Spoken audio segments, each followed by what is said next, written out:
channel, Evolve with Monette.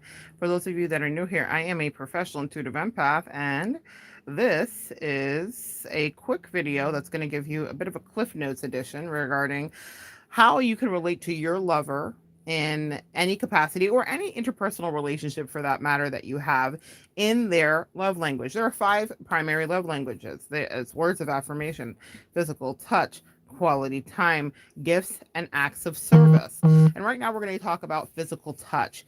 The reason that my angels asked me to do this is to just give you a little heads up as we're heading into Valentine's Day in a few days, the holiday of love. And it doesn't matter, again, I said it's for your lovers because it is called a love language, but so we can get a little steamy, and it's for your lover's language. And this one specific would be the most steamy. Though, if it's platonic, this can also relate to just giving a friend a hug, or giving your mom a hug, or giving your whomever is in your life a hug, or a little bit of a squeeze on the back or something. Not all of us love physical touch, and especially in a panorama, I can't say the word on YouTube, where we are dealing with still social distancing, this may be something you need to use discretion with. But if you are in an intimate partnership, let's talk about the ways that you can connect with physical touch if your partner's primary love language is that. Now, as I've said, we will cocktail our love languages. Not all of us speak one. In fact, we usually have multiples, and there is a primary one. For me, it's words of affirmation. However, I cocktail it with other things as well. Some of you guys cocktail too. Well, all of us cocktail. It's a thing that we all like to do. But with physical touch, let's see how we cocktail that, because that makes it heightened and more potent. But also, if it's your primary, then you need to understand that that may be something that could cause a wedge in a relationship, because sometimes if it's a primary and another partner doesn't speak it, they don't understand that. That's why it's important to learn what your lover's love language is, and know what yours is as well, because we don't always align with our lover in our love languages, and they have to reach us where we're at.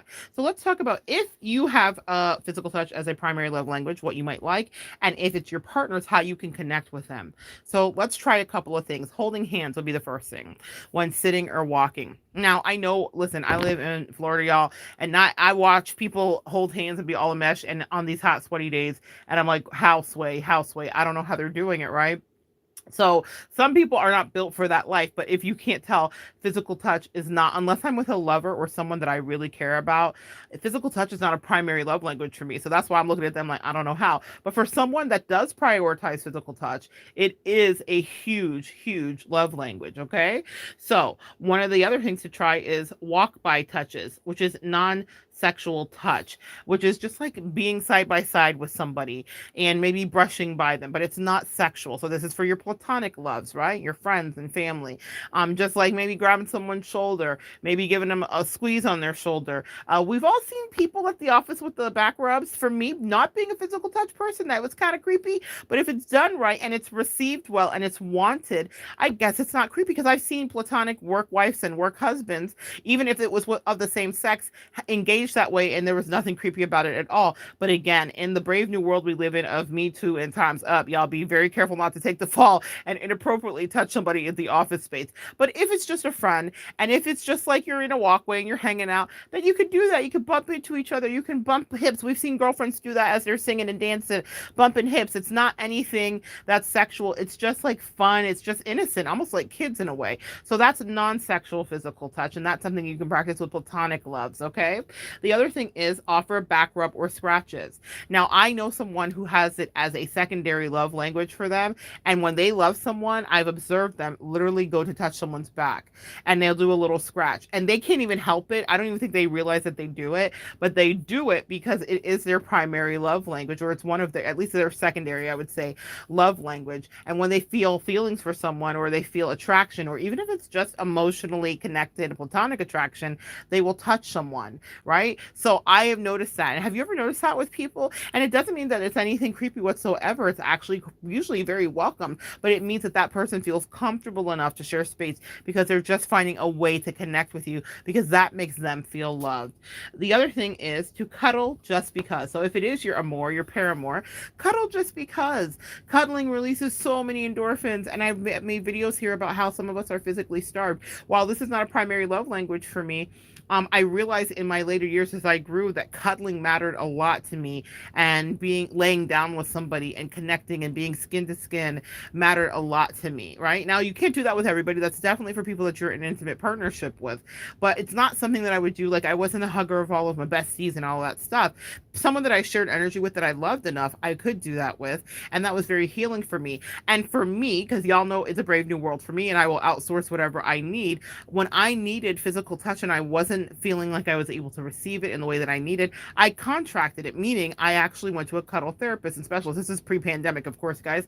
I think I have a video up about it. It's a couple of years ago. So I actually went to a practitioner who actually gave hugs, and there was a million rules, and it was fantastic, and it worked for all of my boundaries. But in that moment, that's what I needed, because I was going through a particularly hard heartbreak, and I needed connection in a very human, nurturing way. So guys, there's a million ways for you to get what you need. It doesn't have to be sexual. There was nothing sexual about that encounter. It was like going to a professional. But what happened was I ended up being one of my best therapy sessions. And I share that with you because some of us that don't have it as a primary love language don't realize how much we need it until we actually need it. And in that moment, I probably needed it like never before. And it absolutely helped me to heal. Now, for those of you that are lucky to be able to just do that with your paramour in any capacity, I want you to do that and feel free to say, I just need a hug. I just need you to hug me.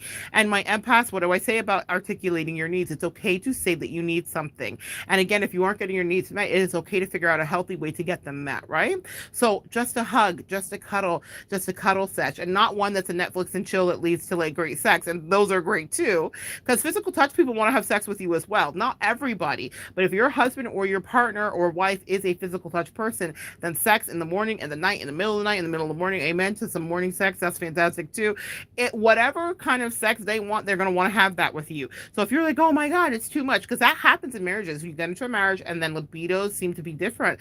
That happens a lot. And it's usually because one of the partners has a primary love language of physical touch, and it wasn't really talked about or acknowledged as much, because in the beginning of all romances, we all are physical touch. I can't keep my hands off of you. I'm thinking of that song, can't keep my hands off of you. All of the uppers and downers keep making love to each other. Yeah, all of that crazy stuff we go through in the beginning of falling in love, and we just like can't keep our hands off each other. Well, that dissipates as you get into the solid space of love. But if the person's primary love language is still physical touch, it's never going to dissipate. So then one partner is left feeling like I'm not getting enough, and the other partner is left feeling like it's too much. So if you're the partner that's like it's too much, then you need to figure out if that's your lover's primary love language. Figure out how you need to be tempted to touch. You need to touch. You need to connect. It's not anything that you will regret. It only edifies that person and makes them feel seen, because some people only connect that way, not just sexually, but through physical touch. So if you're rejecting that in them, they will take it personally, and then other parts of the relationship will begin to atrophy. This is specifically for my spouses, people in marriages or long-term partnerships or connections of any kind, okay? That's something to really pay attention to. And it can save your marriage in so many ways if you pay attention to the fact of how you connect. Primary love language for my husband is not necessarily physical touch. He's more acts of service, I think, would be his primary love language for sure. And quality time, things of that nature, acts of service, quality time. He has a couple other 3 too.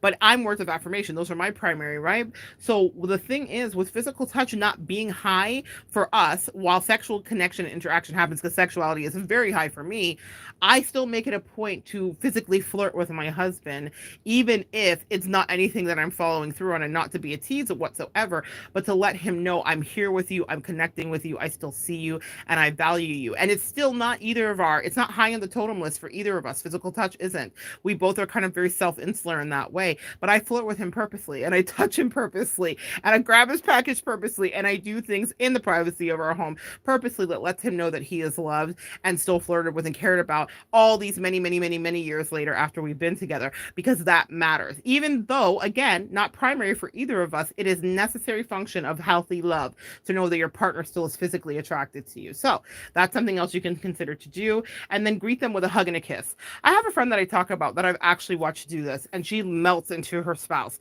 And it's one of the most impressive things I've seen. And she taught me how to do this just through observation. She didn't say, wait, now hold up, Monette, pull up a chair. I'm going to teach you something over there. But when her spouse would come home, and they live separately, which is another thing that I kind of love, and they've been in a long-term relationship, but we make the rules of our relationship message for whoever needs to hear it. But they live in separate places, not far from each other, within a mile of each other. And they did that purposely to keep their sanity. And when I say I love it, I absolutely love it. They knew who they were. But this is an older couple who has kind of gone through the ringer of love and kind of figured figured out what actually worked best for them. But when he comes over, the way she greets him, it's like something out of a 1950s movie. I almost want to turn away and blush. It's not like she's throwing herself at him. It's not inappropriate. She's not undressing. She's not showing her clavicle and cleavage area. None of that's happening. But she just melts into him and opens her body up and hugs him. And her voice kind of drops a few octaves while raising. It's very Marilyn Monroe-esque. And she's like, I'm so happy to see you. And this has been years they've been together. And it happens every time. And it really taps into his masculine energy, puts him on cloud nine. I watch the way he reacts to it. She is ultra feminine in that moment and just gets crushed in by him. He embraces her. And I just have been so impressed by that. Again, not being a physical touch person, that is not the way that me and my husband greet each other. When he's leaving, we're most likely to joke with each other, be like, bye, Felicia, hi, Felicia. Kind of from that movie from you guys know, hi, Felicia, bye, Felicia. Our way is very cavalier and playful. That's just how we are. But that was not how my friend is. And it taught me something. And I was like, I love that she's that way, because it taught me about how I could incorporate some of that into my life, even though that was not my primary love language. But for him, her partner is physical touch as a primary. So that moment of like a hug and a kiss greet meant everything to him. A lot of our parents taught us how to be or not to be like that. So I was very hands off with my parents. They were hands off with me, which is probably why that's not high on my priority list. Think about that for you and if that resonates. But for her, she got a different thing. Even though her parents weren't like that, she created a different dynamic in her relationships. And in this one, she has the best she says she's ever had, because they both meet each other where they need to be. And physical touch with a hug and a kiss and a meet and greet is a beautiful thing if your partner is open to it. And even when I've tried it with my spouse just to experiment, I could see that he was interestingly receptive, even though, again, not his primary physical love language. Okay. So that's the message, guys. Connect with your partner physically. It doesn't always have to be sexually, but if it is sexually, then make sure that it's consensually. Amen. Is that not the message for 2022? Make sure that it's both consensual between the two of you, and then move into the best hug, the best cuddles, the best nuzzles and kisses, maybe a little shower time. That's mighty fine, especially on Valentine's Day. Maybe a little mutual bath time if that's how y'all like to play water sports in that way. I'm gonna stay out of the rest of your business. This is a way that we connect with someone who likes physical touch. It's not just hugs and kisses. It could be a pat on the leg. It could be a back scratch. It could be just a side hit in the hip if it's just a best friend, because physical touches will love that, every single part of it. All right, guys, come back and join me next time, and we will continue to evolve together. Jess Siri says, this is my sis. Ha ha ha. My sis loves back tickles and scratches. I like cuddles. Aw, Jess. I love that tune. Amen. LOL.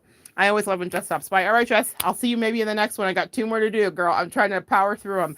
For anybody else, so good sharing energy with you. What is your person's love language? And I like that Jess mentioned that it's her sisters. Like I said, it's not all sexual. Some of us actually love that and need that. And as I've gotten older, I will say physical touch and cuddles and scratches and all that stuff matter to me a lot more than they ever did. It's amazing how we shift and change, and we evolve. Come back and join me next time, and we will continue to do more of that evolving together.